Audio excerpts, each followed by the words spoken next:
Live. Nita जी live. या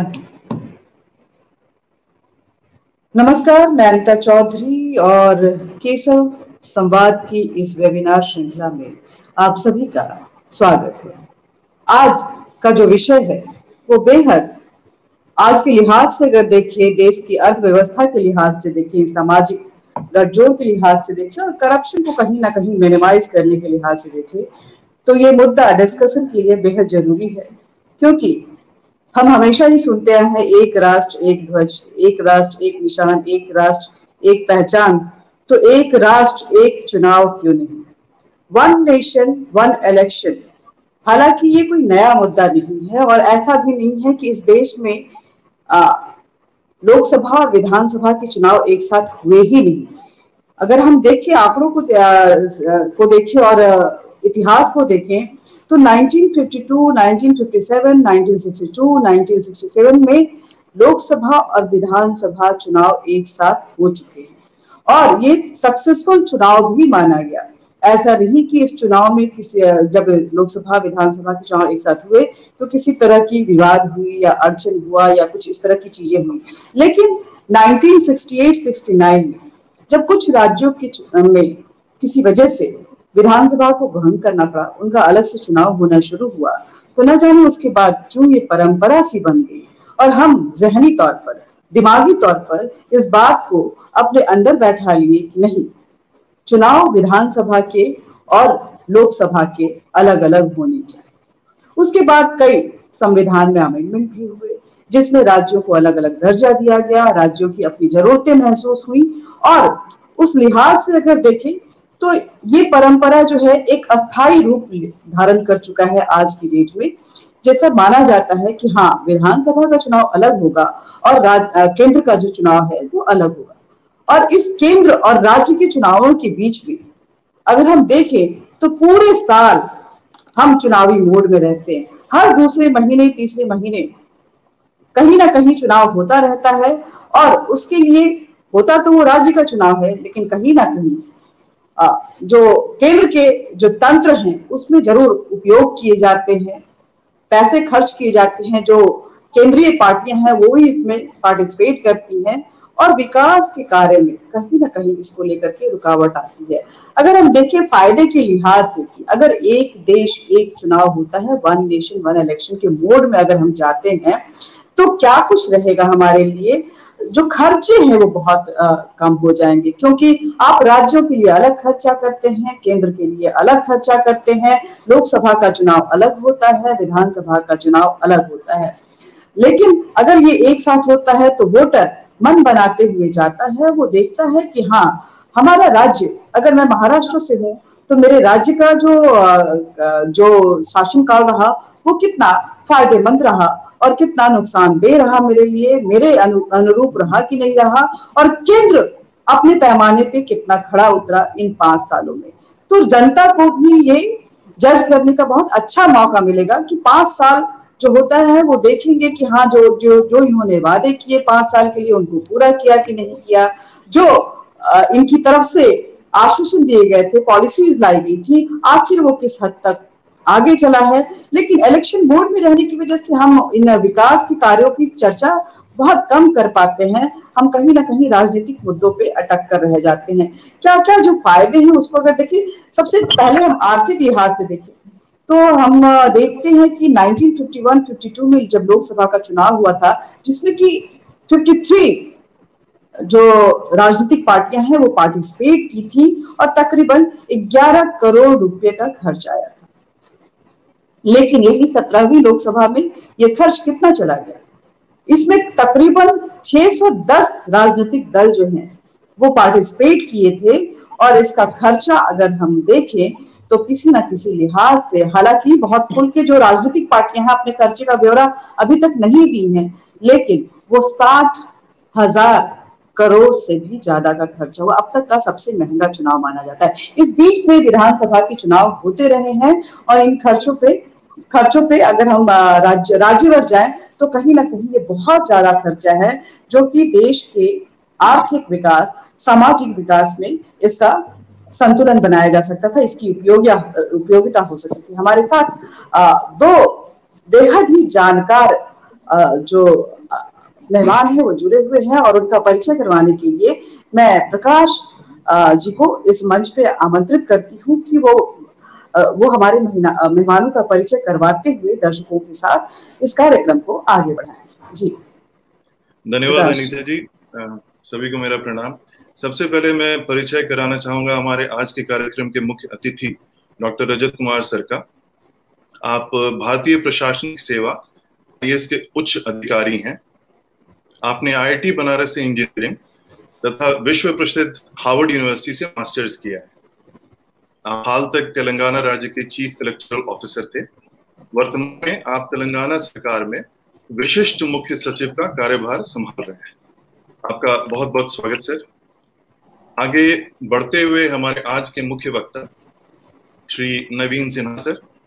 आप एक सफल फाइनेंस प्रोफेशनल हैं। पिछले 40 वर्षों से भारतीय जनता पार्टी में विभिन्न दायित्वों का निर्वहन कर रहे हैं तथा सन 1991 से पिछले 8 लोकसभा इलेक्शंस में आप भाजपा की इलेक्शन मैनेजमेंट टीम का हिस्सा रहे। वर्तमान में आप भारतीय जनता पार्टी के सहयोग सेल के राष्ट्रीय प्रभारी हैं। सहयोग सेल का काम जनता और सरकार के बीच समन्वय का है। आपका अनेक स्वागत सर। आग्रह करूंगा अनीता जी को कि वो कार्यक्रम को आगे बढ़ाएं। धन्यवाद। बहुत बहुत शुक्रिया प्रकाश जी। इस कार्यक्रम को आगे बढ़ाते हुए जैसा कि मैंने कहा कि ये मुद्दा कोई नया नहीं है, लेकिन गाहे बेगाहे हम देखते हैं कि वन नेशन वन इलेक्शन को लेकर के चर्चा भी होती रही है। सबसे ज्यादा इस मुद्दे पे अगर शोर शुरू हुआ तो वो 2003 से शुरू हुआ, जब लाल कृष्ण आडवाणी जी ने इसको लेकर के लोकसभा में आए। उन्होंने इसकी डिमांड रखी थी, इसके प्रस्ताव को रखा था। उसके बाद फिर ये कुछ सालों तक ये चर्चा में रहा, लेकिन उसके बाद ठंडे बस्ते में चला गया। लेकिन अगर बीजेपी के हम एजेंडे में देखें तो वन नेशन वन इलेक्शन हमेशा से ही रहा है।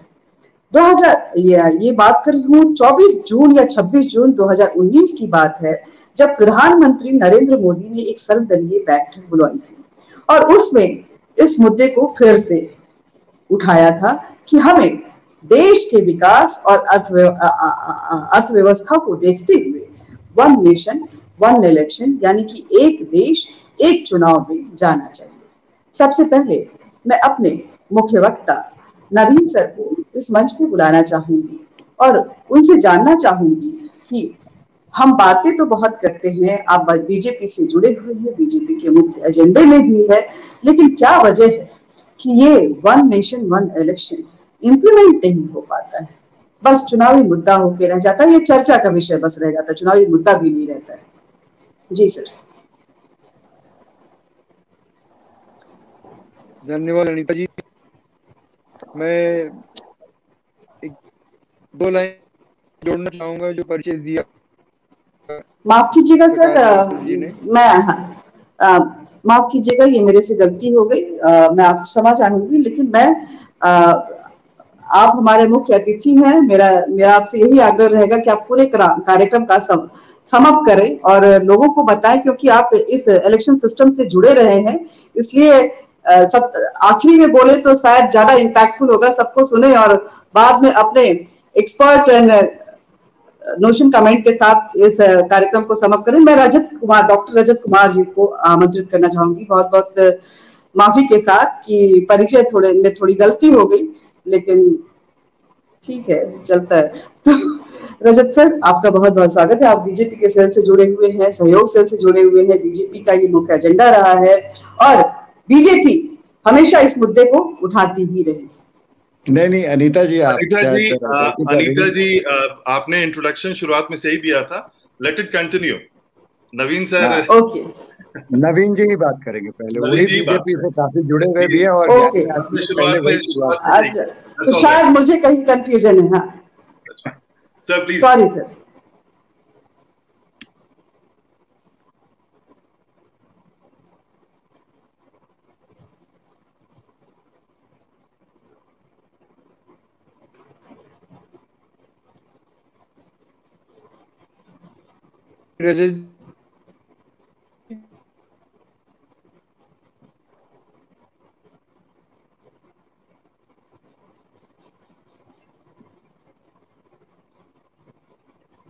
आप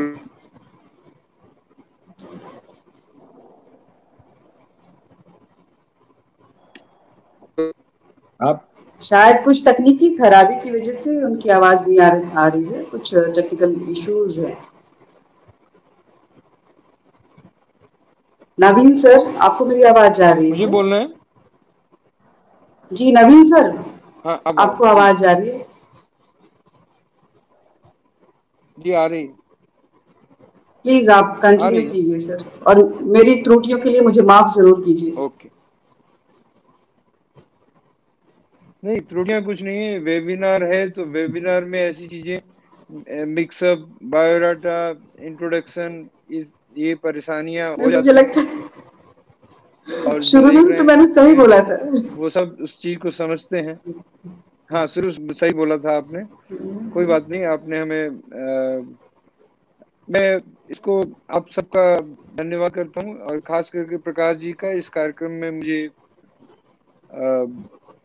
मुख्य वक्ता के रखने के लिए। मैं एक इस चीज से शुरुआत करना चाहता हूँ कि मैं पार्टी में एक विशेष रोल मुझे नैसर्गिक रूप से एक मिल गया, और एक अपॉर्चुनिटी कहेंगे, या मेरी ऐसी भूमिका तय हो गई इतिहास की कि 1991 के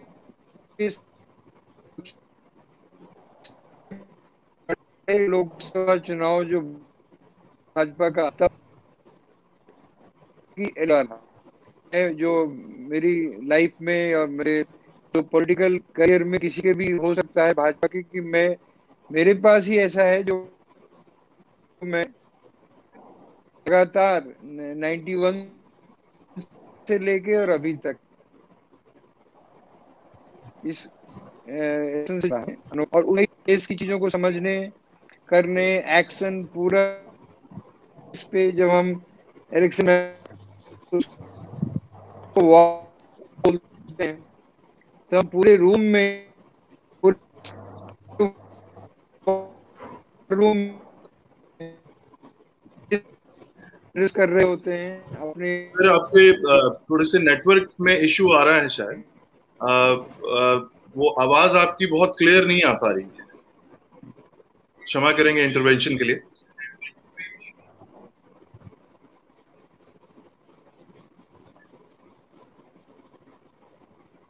शायद वो फिर से लॉग इन करें तो बेहतर रहेगा मेरे ख्याल से। मुझे भी ऐसा लगता है। तब तक हम कार्यक्रम को कंटिन्यू रखते हैं। मेरी जहां तक अपने पत्रकारिता के इतिहास को अगर मैं देखूं, जितना मैंने कवर किया है, ये मुद्दे मैं हमेशा सुनते रही हूँ। हालांकि पार्टियों को ये रास नहीं आता है, बहुत सारी जो रीजनल पार्टियां हैं वो इसको फेवर नहीं करती हैं। शायद उनको कहीं ना कहीं लगता है कि अगर केंद्र के चुनाव के साथ राज्य के चुनाव होंगे तो उनको उतना फायदा नहीं मिल पाएगा। नवीन सर हमारे साथ जुड़ चुके हैं। नवीन सर प्लीज कंटिन्यू कीजिए।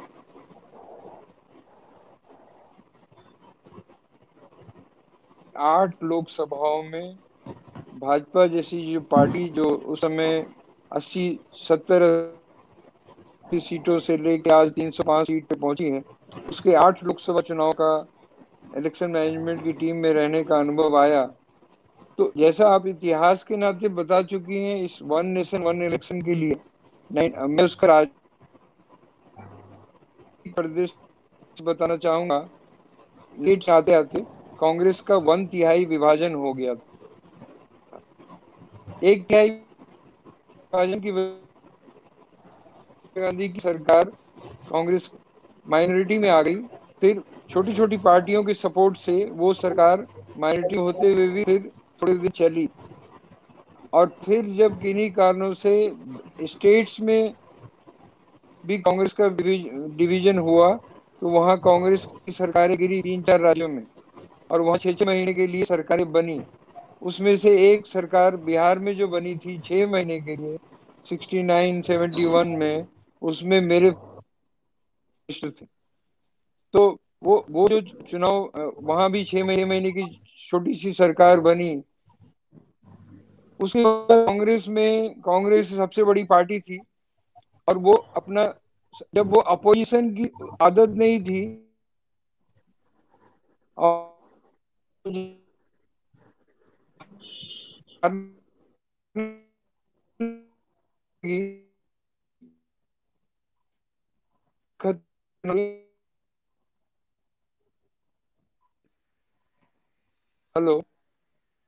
मुझे सुन रहे हैं?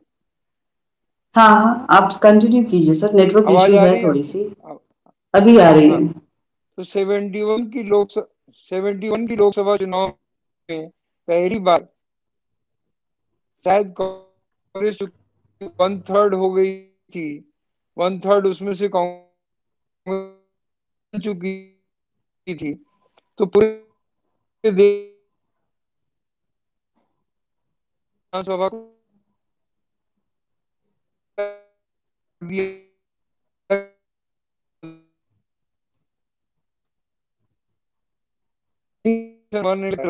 कांग्रेस हाथ को, आंध्र प्रदेश हो, महाराष्ट्र हो, मध्य प्रदेश, अल्पमत में जाति में, वहां फिर गवर्नर्स के रोल होते थे और फिर वहां अलग चुनाव हो जाते थे। तो ऐसे ऐसे करके ये बिखरता गया चुनाव पूरे देश का, जितना कांग्रेस कमजोर होती गई। और फिर जब 96 में 90 बोमई रिपोर्ट आया, जिसने गवर्नर के अधिकारों को उसने बोमई की कौन सा विधानसभा में कितने विधायक क्या कर सकते हैं, इसका क्या रोल, जब उसने तय किया और उसके बाद एंटी डिफेक्शन लॉ आया, फिर इस चीज पे थोड़ा सा लगाम लगा।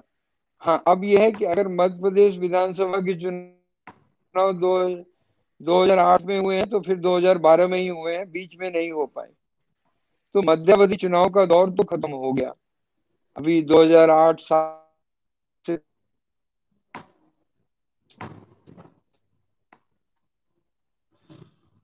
मगर दूसरा प्रक्रिया से जुड़े हैं कि ये चुनाव हमेशा सालों भर चुनाव का ही माहौल रहता है और उसका सारा नजारा आपको मीडिया में देखने को मिलता है। कहने को हम राजनीति जो है पॉलिसी मेकर्स हैं, पॉलिसी मेकर्स, मगर चुनाव की वजह से वो पॉलिसी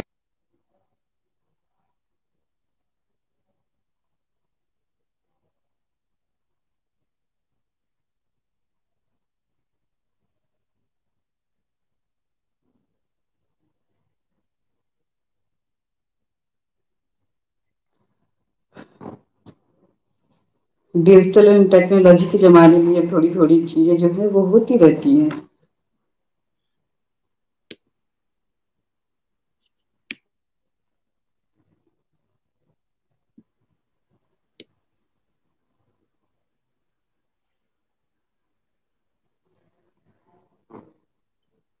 जब तक नवीन सर हमारे साथ जुड़ते हैं, मैंने जो देखा है, मैंने कई विधानसभा चुनाव भी कवर किए और कई केंद्र के चुनाव भी कवर किए, कम से कम 4 तो केंद्रीय चुनाव और न जाने कितने विधानसभा चुनाव कवर कर चुकी हूँ। और उस दौरान जो देखा है, जो पैसे पानी की तरह बहते हैं, राजनीतिक दलों की तरफ से बहाए जाते हैं, विकास का मुद्दा, क्योंकि साल भर आप कभी इस राज्य में चुनाव हो रहा है, कभी उस राज्य में, ऐसा नहीं है कि हमारे देश में अगर बिहार में चुनाव हो रहा है तो उसकी चर्चा उत्तर प्रदेश में नहीं होती है, या तेलंगाना में हो रहा है तो उसकी चर्चा महाराष्ट्र या गोवा या गुजरात में नहीं होती है। तो उसका कहीं ना कहीं प्रभाव पड़ता है और हम उस वक्त में जो राजनीतिक मुद्दे हैं, जो शोरगुल है, उसको ज्यादा ध्यान में रखते हैं और जो विकास के मुद्दे हैं, जो हमारे साथ वादे किए जाते हैं, कहीं ना कहीं छलावे में आ जाते हैं। जो पर वोटर अगर खर्च की बात करें तो बहुत ज्यादा बढ़ जाता है और जितने केंद्रीय चुनाव में खर्च होते हैं, आप ये नहीं कह सकते हैं कि विधानसभा के चुनाव में या राज्य के चुनाव में उससे कुछ कम खर्च होते हैं।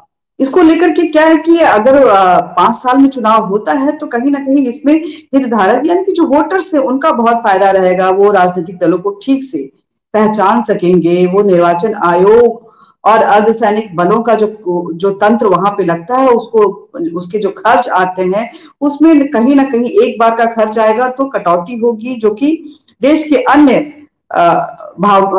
कार्यों में उसको लगाया जा सकता है। नागरिकों को इसके लिए तैयार होने के लिए बार बार एक ही मोड में जाना इलेक्शन के लिए, उससे उनको भी उससे समय मिलेगा। जो सरकारी जब इलेक्शन होता है तो सरकारी जो कार्यरत लोग होते हैं उनका भी कहीं ना कहीं ड्यूटी लगता है, तो वो अपने काम को छोड़ करके वहां पे जाते हैं, तो वो कम से कम जिस काम के लिए उनको हायर किया गया है वो कर सकते हैं। करप्शन पे कहीं ना कहीं बहुत ज्यादा लगाम लग सकता है, क्योंकि जब इलेक्शन आता है तो पार्टियों को खर्च फंड चाहिए होती है, जिसमें कॉर्पोरेट जो है बुरी तरह से इन्वॉल्व होता है, और वो खर्च का कोई भी लेखा जोखा अगर हम देखें तो लेने वाला कोई नहीं होता। ये और बात है कि हमारे सुप्रीम कोर्ट की तरफ से कुछ न कुछ हिदायतें आती रहती हैं, जिसकी वजह से एक लमसम जो है वो डाटा तैयार किया जाता है और उसको दिया जाता है। लेकिन कार्यक्रम की ये जो हमने टॉपिक रखा है, ये इतना बेहद जो कहें इम्पोर्टेंट टॉपिक में से एक है। हम कुछ ऐसे जो हमारे मुद्दे हैं, जैसे कि जो वन नेशन वन इलेक्शन की तरह ही अगर हम देखें तो ट्रिपल तलाक भी था जिसको की सरकार लेकर आई, लेकिन बहुतों का कहना है कि ये राजनीतिक मुद्दा हो सकता है, लेकिन हम देखें तो सामाजिक तौर पे इसका बहुत फायदा हुआ है। वैसे ही अगर हम देखें पॉपुलेशन कंट्रोल बिल भी इस देश की बहुत महत्वपूर्ण जरूरतों में से एक है। यूनिफॉर्म सिविल कोड जो है वो भी महत्वपूर्ण में से कानून में बदलाव में से एक है। इन सब पे बातें बहुत ज्यादा होती हैं, लेकिन उनमें एक स्टेप अहेड हम मूव भी करते रहते हैं। अगर राज्यों में देखें तो कई राज्यों ने पॉपुलेशन कंट्रोल बिल को लागू कर दिया है, यूनिफॉर्म सिविल कोड की भी वो बात कर रहे हैं। लेकिन जब बात वन नेशन वन इलेक्शन की आती है, एक देश एक चुनाव की आती है, तो राजनीतिक पार्टियां इस पे चर्चा करने से बचती हुई नजर आती हैं। रीजनल पार्टीज को लगता है कि इसका फायदा हमको नहीं मिल पाएगा। जो केंद्र की सरकार है उसको भी लगता है कि 5 साल में अगर हम सब काम दिखाते रहें तो बहुत सारे ऐसे काम छूट जाएंगे जिसपे हमको जो जनता है वो तय करना शुरू करेगी। तो शायद हम इस मोड़ में उस पैमाने पे कुछ जनता के पैमानों पे खड़े नहीं उतरे तो उसका खामियाजा हमें भुगतना पड़ सकता है। इसलिए कभी कभी उसको लाया तो जाता है, लेकिन उस पे उतनी गंभीरता नहीं दिखाई जाती है। रजत सर, आप सरकारी तंत्र में रहे हैं, पॉलिसी मेकर हैं, इलेक्शन कमिश्नर भी रहे हैं और इलेक्ट्रल सिस्टम को बाखूबी समझते हैं। क्या लगता है इस देश के लिए जरूरत है या इसका नुकसान होगा, या ये देश के लिए सबसे फायदेमंद बदलाव हो सकता है? क्या अनीता जी धन्यवाद, आपने बहुत सही प्रश्न उठाए हैं। और ये मुद्दे जो है एक्चुअली ये जो है सिर्फ एक इम्प्लीमेंटेशन का इशू नहीं है। आप कह रही हैं कि इस पे चर्चा बहुत दिनों से चल रही है और बातें होते जा रही हैं। 2003 से आपने बताया, नवीन जी कह रहे थे इसके नुकसान क्या होते हैं, आपने बताया। तो एक बार अब as a right of full disclosure शुरू से मैं बता दूं कि मैं इसके बारे में थोड़ा हिचकिचाता हूं। मैं नहीं चाहता हूं कि इतनी जल्दी से कर दिया जाए। 2-3 I will like to just थोड़ा एक कॉन्ट्रेरियन व्यू मैं दूं आपको, जरा क्या दूसरे पहलू क्या हो सकते हैं जिसके सोचने की जरूरत है अभी इसको अमल करने के पहले। तो एक देखिए, हिंदुस्तान जब बना, India was not a nation. लोग कहते हैं काफी लंबी एक्सरसाइज 1920-1930 से लेकर के नेशनल मूवमेंट से लेकर के आज तक हम नेशन बिल्डिंग के एक्सरसाइज में ही चल रहे हैं।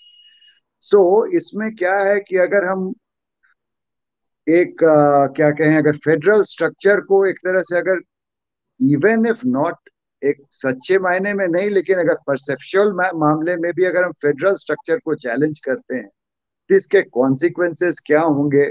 आपने बार बार कहा कि रीजनल पार्टीज जो हैं इसके बारे में सोचती हैं कि उनको नुकसान होगा। रीजनल पार्टीज नुकसान होगा एक बात है, रीजनल पार्टीज अपना वर्चस्व भी बना रखना चाहती हैं, अपना अस्तित्व भी बनाए रखना चाहती हैं, और हिंदुस्तान के लिए बहुत जरूरी भी है। ये कंट्री एक बहुत बड़े डाइवर्सिटीज की कंट्री है। तो सबसे पहला तो है कि क्या ये एक्चुअली सोशियो पॉलिटिकल लेवल पे, सामाजिक और राजनीतिक तौर पे डिजायरेबल है कि नहीं। जरूर इसमें कुछ एफिशिएंसीज आएंगे और मैं इन एफिशिएंसीज के बारे में भी बताऊंगा कि कितना हद तक आएंगी और कितने हद तक नहीं आएंगी। एंड ये सब चीजें जो है ये डिबेट करने की जरूरत है। मैं नहीं कह रहा हूं कि आप ना करें, लेकिन इनको समझ के इनके इम्पैक्ट को देखिए। मैं इन इकोनॉमिक पॉलिसीज और इकोनॉमिक रिफॉर्म्स के बारे में मैंने एकेडमिक वर्क भी थोड़ा बहुत किया है। हमेशा कहते हैं कि किसी भी चेंज से कुछ विनर्स होते हैं, कुछ लूजर्स होते हैं। तो एक पॉलिसी का एक बहुत बड़ा पहलू होता है कि हम जो लूजर्स हैं उनको कॉम्पेंसेट करें, उनको विन ओवर करें। क्योंकि लोकतंत्र में हमको सबको मिला करके सबका साथ सबका विकास, हमारे प्रधानमंत्री जी ही कहते हैं। तो सबका साथ लाने के लिए कंसेंसस बनाने की जरूरत है, और कंसेंसस बनाने के पहले आपको समझना पड़ेगा कि कहाँ पे दिक्कत आ रही है, किस चीज के लिए। जस्ट बिकॉज उनका कोई पॉलिटिकल लॉस होगा या पॉलिटिकल गेन होगा, ये बात नहीं आ रही। इसमें लार्जर इश्यूज इन्वॉल्व है। और जहां तक पॉलिटिकल लॉस और पॉलिटिकल गेन की बात है, हमारे कई राज्यों में पिछले बार 2019 के इलेक्शंस में भी कई स्टेट्स में एक साथ इलेक्शंस हुए। कई जगह पब्लिक ने दोनों पार्लियामेंट के लिए एक तरह का मैंडेट दिया, स्टेट के लिए दूसरी तरह का मैंडेट दिया। तो ये इतना छोटा ये मामला नहीं है। इसके पीछे एक deeper sense of confidence, deeper sense of lack of confidence, ये सब चीजें हैं जिनको एड्रेस करने की जरूरत है। तो मेरे ख्याल से इसको थोड़ा सा एक प्रभावी तौर पे इफेक्टिव वे में हमें कंसेंसस बिल्डिंग की जरूरत है, इस खास करके इस मुद्दे पे। क्योंकि इस तरह के चेंजेस से हमारे फेडरल स्ट्रक्चर पे, हमारे डेमोक्रेटिक स्ट्रक्चर पे एक इम्पैक्ट हो रहा है। अभी जो चल रहा है, because it is a running system, constitution में बनाया, हमारे कॉन्स्टिट्यूशनल फोर फादर्स जो थे बहुत ही समय से आगे के थिंकर्स थे, और अब एस्टैब्लिश हो गया है धीरे धीरे। मैं तो इलेक्शन मैंने कराया है, हर एक इलेक्शन में एक लड़ाई होती है, इलेक्शन कमीशन और ये पावर के सत्ता में आने के जो एक चाह होती है लोगों में, पॉलिटिशियंस को, तो उसको कैसे कंट्रोल किया जाए। हर बार ये तलवार बना तो ढाल बनी, राइफल बना तो उसके बाद शील्ड बना, बुलेट प्रूफ वेस्ट बने। इस हमेशा ये आगे पीछे का खेल चलता रहता है। तो इसको एक साथ इतना बड़ा देना, it needs to be well deliberated. एक दूसरा, कई बार ये बात आती है कि हम अगर एक नेशन एक इलेक्शन कर देंगे, एक देश एक चुनाव करेंगे, तो इकोनॉमीज बहुत बढ़ जाएगी। जरा सा इस पे गौर करने की बात है। देखिए क्या होता है कि अभी हमारे पास जो ईवीएम्स इस्तेमाल किए जाते हैं, तो कुछ राष्ट्रों में जहां पे इलेक्शंस नहीं हो रहे हैं वहां से दूसरे राष्ट्र में हम ले जाते हैं। उसकी इन्वेंट्री उतनी नहीं रहती है। उसका क्या होता है कि एक साथ उतना स्टोरेज रखना, उस पर सिक्योरिटी मेंटेन करना, उतनी लागत नहीं आती है। हमारे पास जो पैरामिलिट्री फोर्सेस हैं उनकी डिप्लॉयमेंट होती है इलेक्शंस में बड़े तौर पे, बड़े पैमाने पे। कई बार तो इलेक्शन का जो सीक्वेंस बनता है, किस स्टेट में पहले होगा किस स्टेट में बाद होगा, कि फोर्सेस की मूवमेंट से मिला करके बनाया जाता है। पूरी की पूरी रेल संस्था जो है हमारी इस मूवमेंट में, इस ह्यूज फोर्स मूवमेंट में लग जाती है। क्या हम उतना साधन जुटा पाएंगे एक साथ पूरे देश में एक इलेक्शन करने को?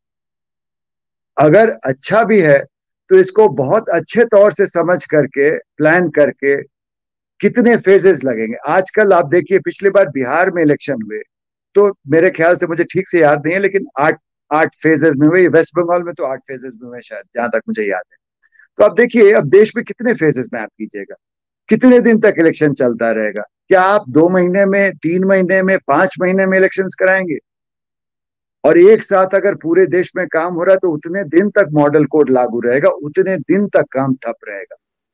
मैं नहीं कह रहा हूं कि आप एक देश एक चुनाव का मुद्दा ना उठाएं, लेकिन मेरे ख्याल से इन पहलुओं पे भी गौर करने की जरूरत।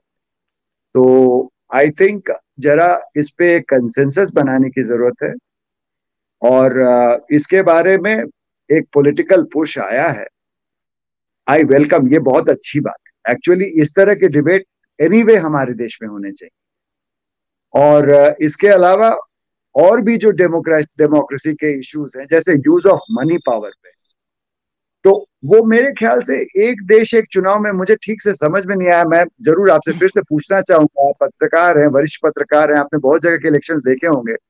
देखिए ये क्या होता है कि अब एक सिस्टम सा बन गया है जहां तक मेरी नॉलेज है, ये तिरुमंगलम फॉर्मूला के नाम से आप विकिपीडिया में कभी देखें हैं तो मनी डिस्ट्रीब्यूशन का एक जैसे कॉर्पोरेट स्ट्रक्चर में ऑप्टिमाइजेशन की प्रॉब्लम सॉल्व करते हैं, ट्रांसपोर्टेशन प्रॉब्लम में कितने सर्वर्स लगाएंगे जाएंगे तो काम जल्दी खत्म हो जाएगा जैसे सोचते, तो उस तरह मनी डिस्ट्रीब्यूशन का जो पूरा पूरा बाकायदा फॉर्मूला बन गया।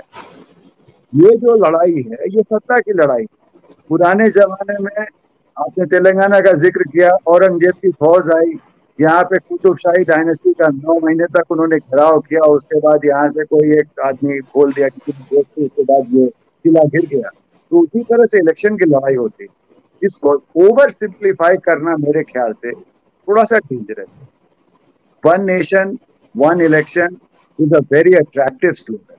How far administratively, politically, and economically, financially it is beneficial needs to be debated a little bit more, a little more consensus building. Different voices have to be, थोड़ी सी उनकी बात सुननी पड़ेगी, उनको भी रास्ते पे लाना पड़ेगा, समझाना पड़ेगा। अगर वो कुछ ऐसा कह रहे हैं जो कि सचमुच में हमारे लिए प्रॉब्लमेटिक है तो उसके बारे में भी हमें सोचना पड़ेगा। ये मेरी राय है। वैसे मेरे ख्याल से नवीन जी शायद जुड़ गए हैं, वो एक वरिष्ठ पॉलिटिकल वर्कर हैं, बीजेपी के बड़े नेता हैं, उनके बात को भी मैं सुनना चाहूंगा ताकि इसके फेवर में क्या क्या है उसका भी मैं भी समझ सकूं।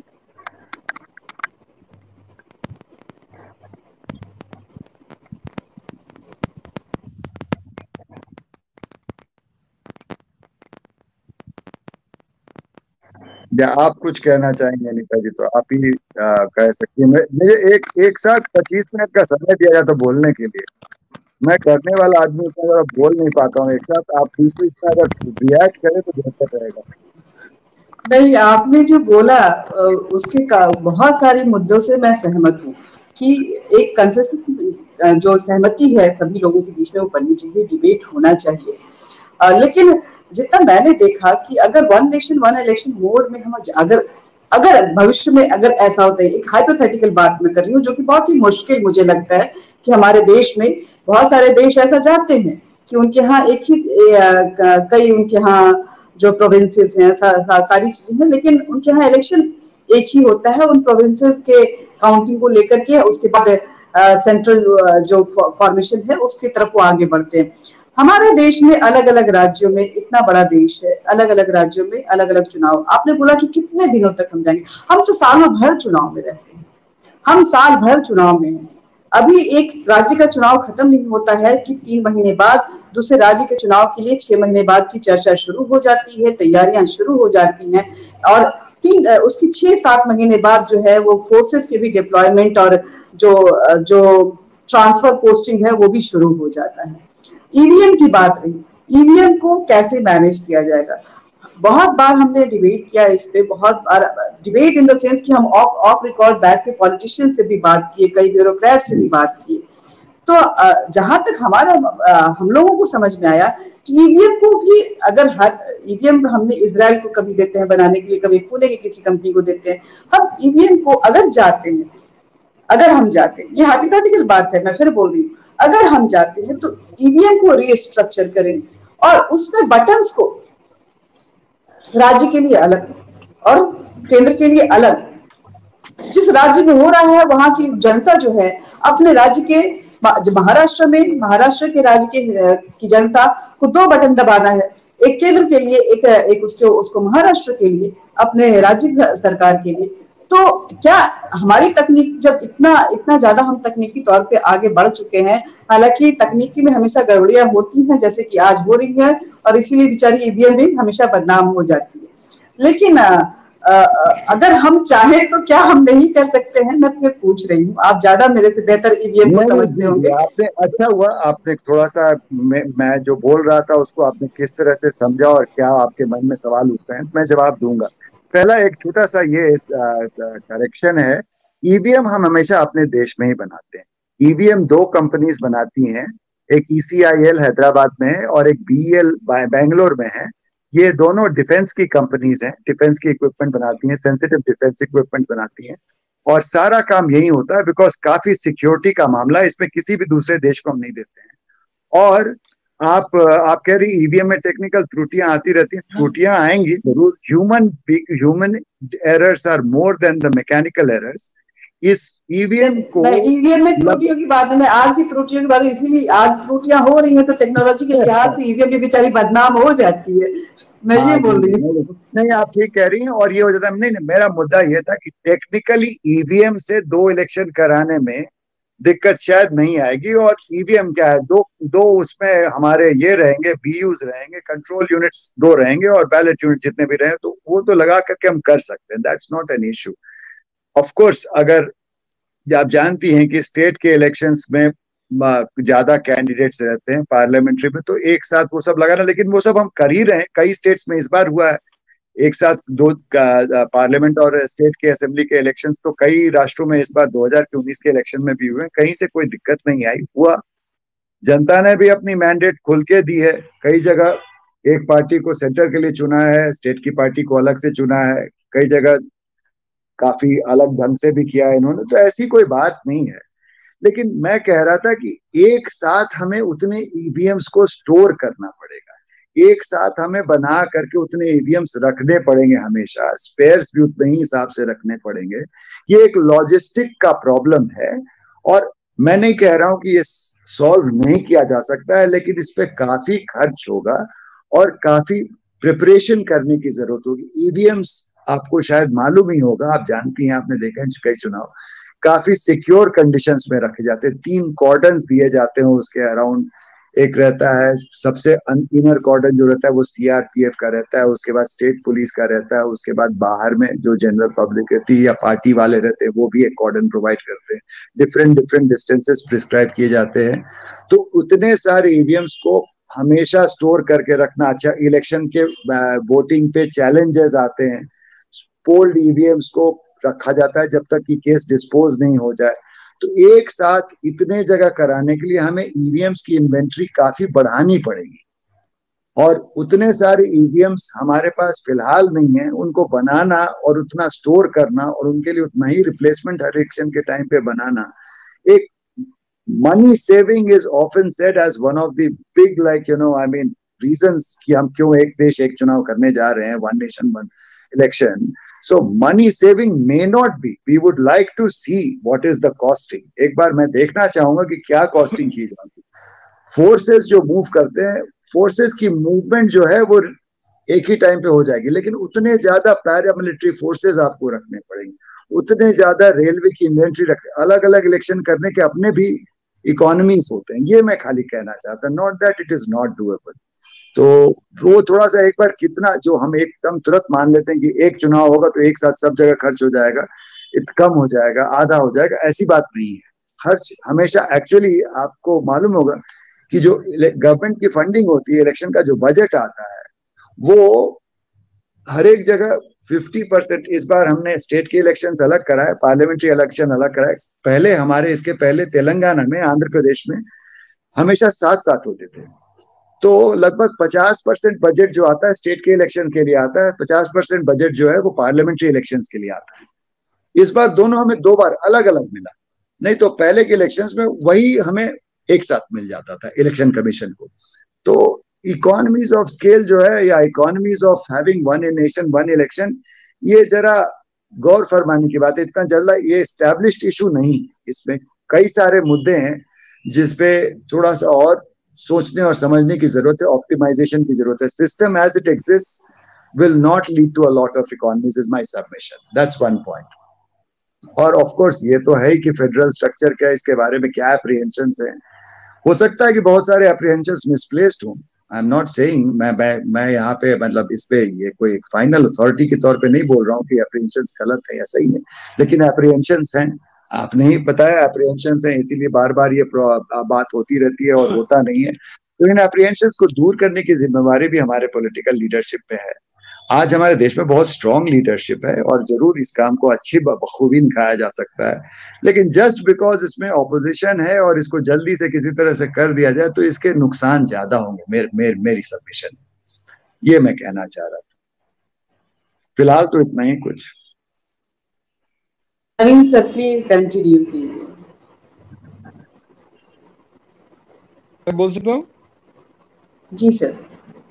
जी, मैं ये कह रहा था 69 में 71 में जब कांग्रेस टूटने लगी और वो अकेली पार्टी थी पूरे, जब भी होता था 4 लोकसभा चुनाव में कांग्रेस ही जीतती रही। जब पहली बार कांग्रेस में विभाजन हुआ तो वहां से जब कांग्रेस नेतृत्व को लगा कि देश के सारे चुनाव संगठनात्मक रूप से, एडमिनिस्ट्रेशन रूप से नहीं, एज ए गवर्नमेंट नहीं, संगठनात्मक रूप से कांग्रेस पार्टी नहीं संभाल पाएगी, तो कांग्रेस पार्टी ने चुनाव अलग अलग कराने शुरू कर दिए। पहली बार किया 71 में। और उसके बाद जिन राज्यों में भी कांग्रेस की सरकार अल्पमत में आ जाती थी या जहां दूसरी पार्टियों की सरकार बनती थी और कांग्रेस नहीं होती थी, उसको कांग्रेस किसी तरह से गिरा देती थी। और सारा कारण ये था, और गिरा देती थी तो उसके चुनाव का शेड्यूल भी चेंज हो जाता था। तो ये जो सिलसिला चला और एक वर्ल्ड वॉर 2 जैसा हो गया इस देश का परिदृश्य, कि हर जगह चुनाव हो रहे हैं, लड़ाई हो रही है, सरकारें गिर रही हैं, आ रही हैं, जा रही हैं। और ये नतीजा हुआ कि इमरजेंसी लग गई, उसके बाद भी हालात नहीं सुधरे।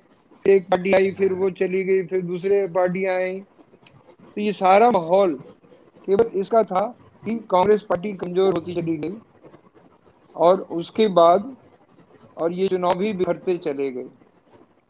उसके बाद बोमई रिपोर्ट जो आई और इलेक्शन कमीशन ने एंटी डिफेक्शन लॉ लगाया, उसके बाद से चुनाव में एक स्टेबिलिटी ये आ गई कि अब मध्यावधि चुनाव नहीं होते। अब मध्यावधि चुनाव नहीं होते हैं। अगर मध्य प्रदेश का और छत्तीसगढ़ का चुनाव 2008 के नवंबर में हुआ है, तो 2012 में हुआ है, फिर 2016 में हुआ है। तो ये स्थिरता तो एक आई है। पहले मैं दूसरी बात कहूंगा कि हम किसी भी मुद्दे में जो पॉलिसी मेकर होते हैं, तो पॉलिसी मेकर क्या होती है कि एक पॉलिसी कितनी भी चैलेंजिंग हो, उस पॉलिसी में कितना भी चैलेंज हो, पॉलिसी कम से कम 5 साल की तो होगी। पॉलिसी 6 महीने साल भर की तो होती नहीं है।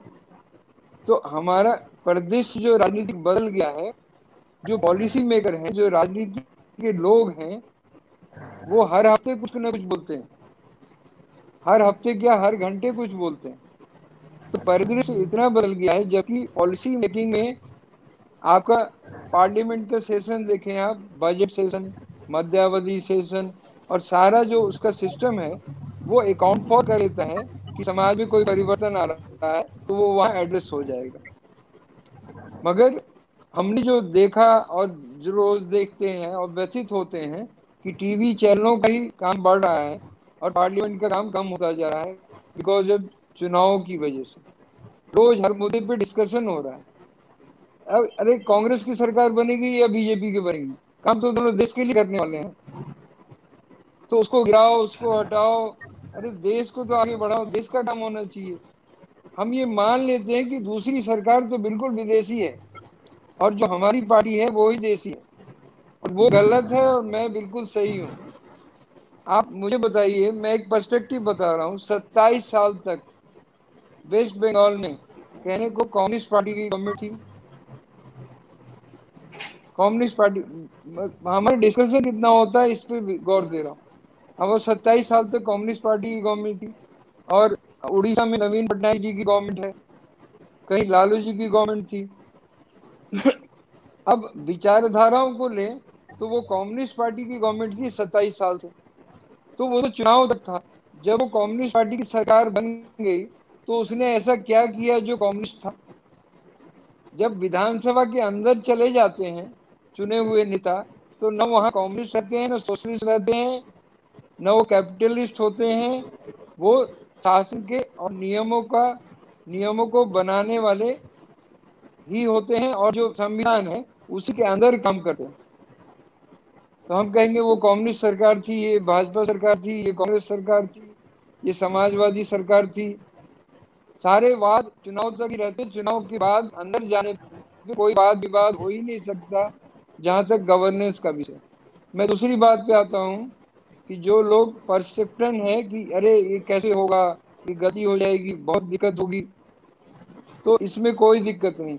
जब आपके पास देश आजाद हुआ और बंटवारे से आजाद हुआ और उसके बाद आपके पास संसाधनों की कमी थी, उसके बाद भी आप के देश ने 4 लोकसभा चुनाव 1952 से लेके 67 तक, जबकि संसाधन आज से कहीं ज्यादा कम थे, चारों लोकसभा चुनाव एक साथ कराए थे। अब मुझे समझ में नहीं आता कि जब उस समय हम करा सकते हैं, अब देश के संसाधन जितने थे आज उससे 10 गुना ज्यादा हमारे पास है। अब टेक्नोलॉजी है, अब तो पेपर लेके नहीं बोलना ना, ईवीएम मशीन ही लगानी है। तो फिर संशय कहाँ है, ये कहीं से समझ में नहीं आता। और इसीलिए माननीय नरेंद्र मोदी जी ने और अमित शाह जी ने भारतीय जनता पार्टी के 2019 के लोकसभा इलेक्शन मैनिफेस्टो में इस विषय को शामिल किया है। हम ऑन रिकॉर्ड भाषण नहीं देते हैं, हमारे इलेक्शन मैनिफेस्टो में डाला हुआ ये मुद्दा है। हम ऑन रिकॉर्ड इसके लिए प्रतिबद्ध हैं। हमारी पार्टी का जहां तक सवाल है, इसमें कोई कहीं डाउट नहीं।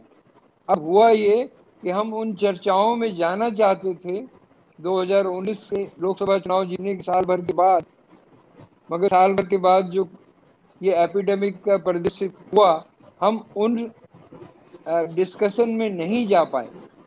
और जैसे उस सिचुएशन से हम निकले थे, हमने इसी फरवरी में 21 में फिर से उस पर डिस्कशन शुरू किया था।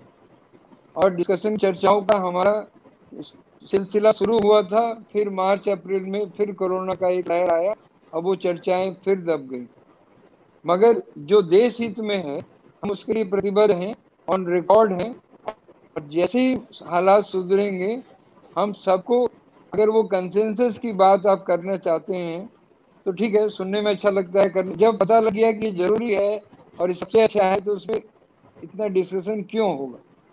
हाँ, कुछ टेक्निकल चीजें डिसीजन में जरूरत दिक्कत आ सकती है कि जैसा एक हमारा हो सकता है कुछ अधिकार राष्ट्रपति और गवर्नर के, क्योंकि हमारा क्वासी सिस्टम है डेमोक्रेसी का, तो हमें हो सकता है राष्ट्रपति और गवर्नर के कुछ अधिकार बढ़ाने पड़े। वो यही डिस्कशन करना है कि कैसे कैसे हम जोड़ सकते हैं और कैसे कैसे इन चीजों को इम्प्लीमेंट कर सकते हैं। मन हमने बना लिया है, जहां तक भारतीय जनता पार्टी का सवाल है, केवल उसको लागू कैसे करना है, इम्प्लीमेंट कब करना है, उसकी तरीका क्या होगा, उसका चार्टर क्या होगा, कैसे कैसे लागू होगा, एक विषय। एक रजत जी ने बहुत उपयोगी बात बताई, वो खर्चे की भी है, पैरामिलिट्री फोर्सेस की भी है, और उसकी है जो हमें सामने से दिखता है, उसके लिए कोई डिस्कशन की जरूरत नहीं है। जो उन्होंने कह दिया और बिल्कुल हमने मान लिया सामने से, ये दिक्कत है। उसमें मैं एक दूसरे प्रदेश में जाना चाहता हूँ। मैं बताना चाहता हूँ कि हर साल इस देश में 2 करोड़ नए वोटर जुड़ते हैं। ये बहुत ही थ्राइविंग देश है, बहुत ही चैलेंजिंग है। ये किसी भी पॉलिटिशियन के लिए भी चैलेंजिंग है, जहां 5 साल में उसका करीब 6-7% नया वोटर आ जा रहा हो। 6-7% नया वोटर, और पुराने जिनकी डेथ हो जाती है उससे मिला लें, करीब 10% नए चैलेंजिंग वोटर आते हैं जो आपके विषय को चैलेंज करते हैं। तो भाई उनके भी उम्मीदों का समायोजन जरूरी है किसी भी राजनीतिक पार्टी के लिए, सरकार के लिए करना। तो एक लोकसभा से लेकर दूसरी लोकसभा तक 10 करोड़ नए लोग आ जाएंगे, तो समाज पूरा हिलता है, उसकी संवेदनाएं हिलती हैं, उसके एस्पिरेशन हिलते हैं। तो इसको समायोजन के लिए मेरा एक विचार है, अपना पर्सनल है, इसका पार्टी का विचार नहीं है, मगर मुझे लगता है उसका सॉल्यूशन ये है। और ताकि जो नए चीज पिछले एक लोकसभा चुनाव के बाद कोई नई चीज डेवलप होती है, अगले 2-3 साल में 4 करोड़ लोग और जुड़ गए देश के, उनकी भी बातों का समायोजन होना चाहिए। तो मुझे ये लगता है वन नेशन वन इलेक्शन को हम ऐसे कर सकते हैं कि लोकसभा के इलेक्शन तो हो गए, और सारे विधानसभा के इलेक्शन 2.5 साल के बाद एक साथ हो जाए। तो क्या होगा कि लोकसभा में जो आपने चुनाव किए, उसमें जिन बातों को आपने, जनता ने जिन बातों को रखा, फिर 5 करोड़ नए वोटर बन गए 2.5 साल के बाद, तो उनकी भी बातें कहीं ना कहीं उन चुनावों की वजह से उसमें सम्मिलित हो जाएंगी। तो वन नेशन वन इलेक्शन तो हो, मगर कॉस्टिंग और मैनेजमेंट के हिसाब से हम उसको 5 साल लोकसभा होने के बाद, 0 के बाद 2.5 इयर्स के बाद हम फिर विधानसभा को कर सकते हैं, जिससे कि बैलेंस रहेगा और चुनाव का, और सारे विधानसभा चुनाव एक साथ हो जाए और सारे लोकसभा चुनाव एक साथ हो जाए। विधानसभा लोकसभा हर 3 साल की दूरी पे है। ये मेरा पर्सनल विचार है। मगर जहां तक इसको लागू करने का विचार है और इसको करने की जो विल है, अब आप देखेंगे, मैं आपको एक ये पॉलिटिकल ही शास्त्र है कि जब कांग्रेस टूटनी शुरू हुई, अब 280 से जब वो 200 रह गई थी, तब उसने वन नेशन वन इलेक्शन का विषय बस्ते में बांध दिया और बिखेर दिया। और ये भी अपने आप में एक अरिथमेटिक है कि बीजेपी जब 280 से पार कर गई है, तो वो अब वन नेशन वन इलेक्शन को बस्ता खोल दिया उसने। तो ये अपने आप में अरिथमेटिक है कि 280 से कांग्रेस कम हुई तो वन नेशन वन इलेक्शन टूट गया। और बीजेपी, ये मैंने आज से 4 साल पहले अपने फेसबुक पोस्ट में लिखा था कि बीजेपी जब अपने थ्रेशोल्ड 280 को क्रॉस कर जाएगी, एक ताकतवर पार्टी होगी, तो उसके लिए फिर रोज का चुनाव झंझट होगा, तो फिर वो भी वन नेशन वन इलेक्शन में जाएगी। It is going backwards like what Congress did after 69। So now we are entering into a stage that we are 67, 62, 50, 57. We are entering that 15 year, 20 years of age. So it's a very simple. We can do it. हमने demonetisation का देखा, आपने कितना बड़ा कार्यक्रम party ने किया, सरकार ने उसको हैंडल किया। लोकसभा चुनाव जो मास हैंडलिंग का चुनाव है, उसमें हमारा एडमिनिस्ट्रेशन सक्सेसफुल है, और कहीं से कोई डाउट नहीं है, जिस दिन हम डिसाइड कर लेंगे उस दिन ये बहुत ही सफल रहेगा और देश की एनर्जी किन्हीं और चीजों में लगेगी। और हाँ, जो थोड़ा टीवी वालों का एक शो खत्म हो जाएगा, रोज का जो टीवी पे जो रोज डिस्कशन होती है वो थोड़ा हटाएंगे।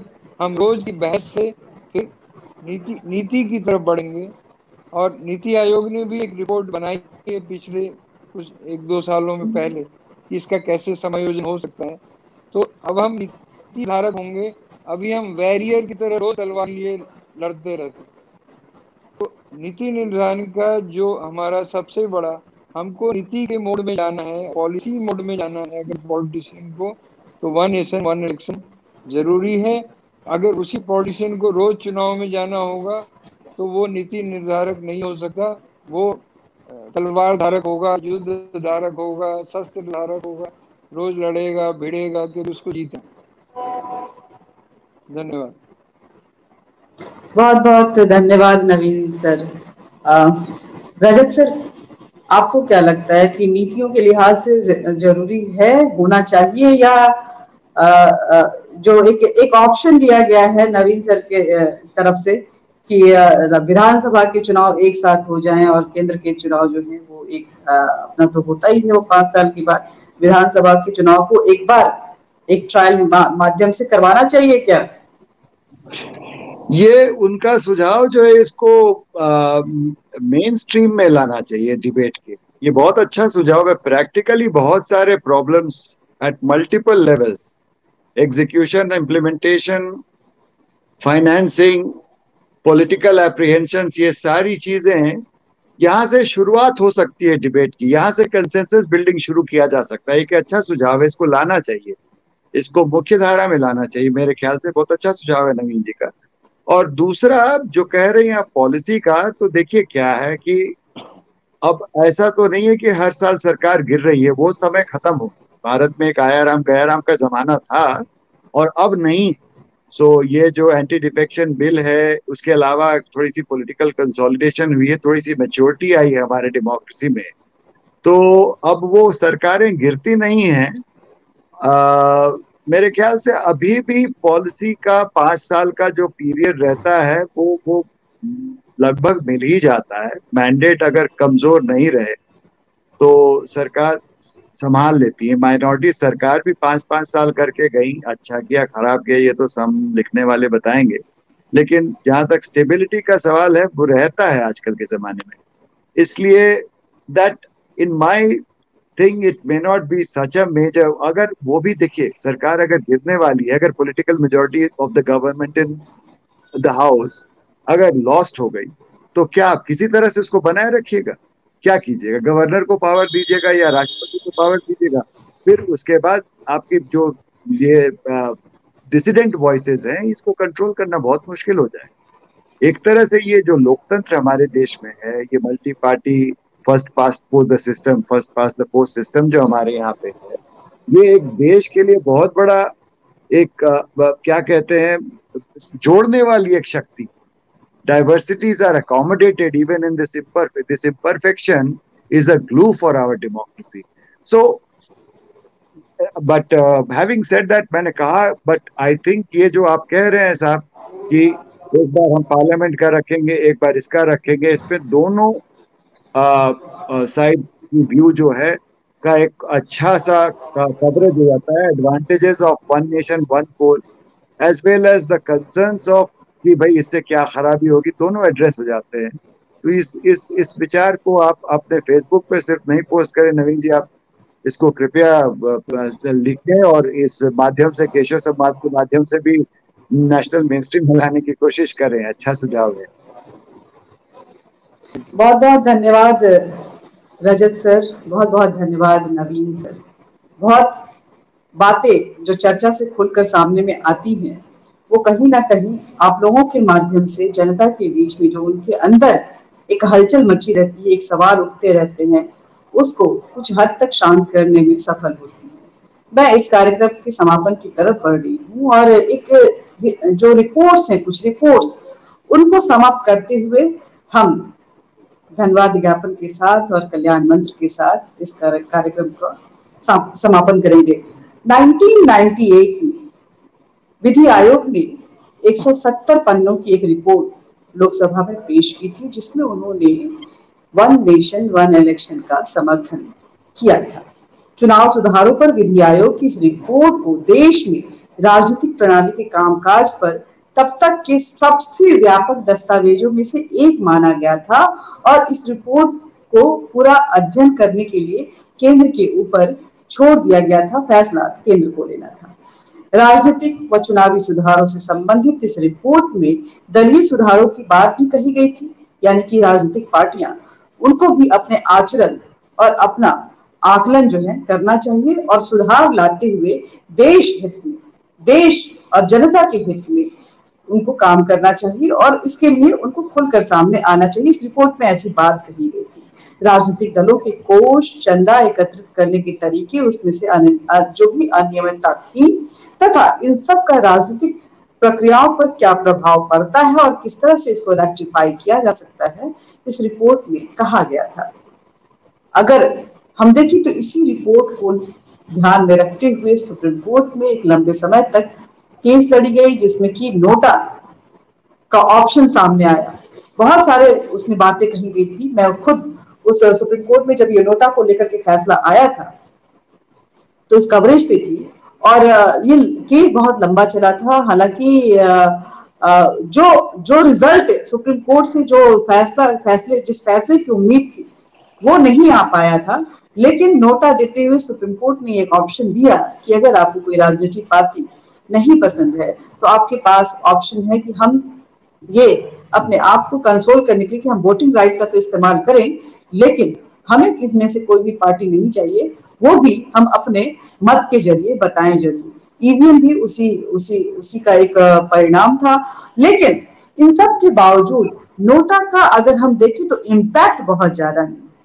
नोटा वो वोट है जो काउंट ही नहीं होता है, आपको कितने वोट मिले हैं और दूसरी पार्टी को कितने वोट मिले हैं, इसी पक्ष पे जो हम सत्ता में निर्णायक भूमिका कौन निभाएगा उसका आधार मानते हैं।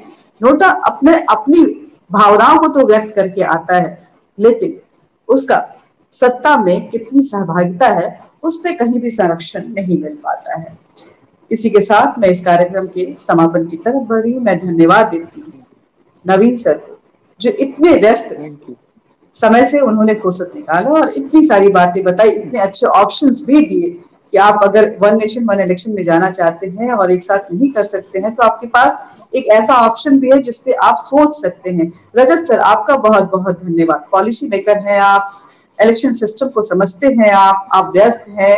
शायद कहीं ना कहीं आपके मन में ये भी होगा कि जाऊं तो पता नहीं कैसे सवाल पूछे जाएं, जाऊं या ना जाऊं, लेकिन इन सब से अलग हटकर आप हमारे इस कार्यक्रम में आए, इस मंच पे आए और इतनी अच्छी बातें बताएं कि इसके क्या दुष्परिणाम हो सकते हैं और कितना मंथन की जरूरत है।